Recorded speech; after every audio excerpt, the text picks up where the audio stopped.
एक जमाने की बात है। दक्षिण अमेरिका के एक कोने में छिपे एक जीवंत वर्षावन में पेरिंगटन नाम का एक अनाड़ी लेकिन साहसी भालू रहता था।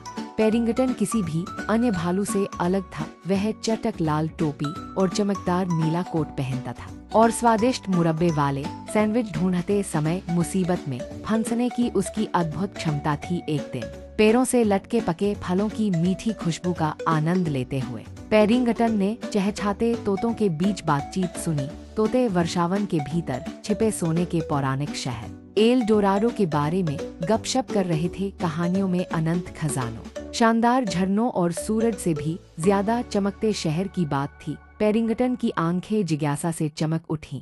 क्या ऐसी जगह देखना अद्भुत नहीं होगा, उसने सोचा और इस तरह पेरिंगटन एल डोराडो को खोजने के लिए एक असाधारण साहसिक कार्य पर निकल पड़ा। रास्ते में उसकी मुलाकात टिको नाम के एक मिलनसार टूकेन से हुई, जिसने उसे पेड़ों और लताओं की भूल भुलैया से गुजरने का रास्ता दिखाने की पेशकश की। रास्ता लंबा है भालू दोस्त, लेकिन मेरे पंखों से हम अपना रास्ता ढूंढ लेंगे। उनकी यात्रा उन्हें चकाचौंध भरी नदियों से होते हुए ले गई, जहां वे तैरते केले के पत्तों पर सवार हुए और शरारती बंदरों की हंसी से गूंजती गुफाओं में भी हर कदम आश्चर्य और खोज से भरा था। लेकिन पेरिंगटन का मन जगमगाते खजाने पर ही लगा हुआ था। हालांकि जैसे ही वे वर्षावन में और अंदर गए, पेरिंगटन और टिको का सामना सिनोर स्लोपोक नाम के एक बुद्धिमान बूढ़े आलसी व्यक्ति से हुआ। क्या आप खजाने के शिकारी हैं? मुझे आपको बताना होगा, कभी कभी असली खजाना वे दोस्त होते हैं जो आप रास्ते में बनाते हैं,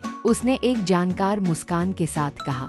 पेरिंगटन ने सिनोर स्लोपोक की बातों पर विचार किया, लेकिन उसकी जिज्ञासा उसे आगे बढ़ने के लिए प्रेरित कर रही थी। कई दिनों की भटकन के बाद आखिरकार उन्हें एक बड़ा पत्थर मिला जिस पर प्राचीन चिन्ह खुदे हुए थे। टिको की मदद से उन्होंने उस नक्शे को समझ लिया जो उन्हें वर्षावन के बीचों बीच ले गया। वही था एल डोराडो, जैसा कि किंवदंतियों में बताया गया है। सुनहरी इमारतें मनमोहक आकृतियों में प्रकाश को प्रतिबिंबित कर रही थी और हवा जादू से झिलमिला रही थी।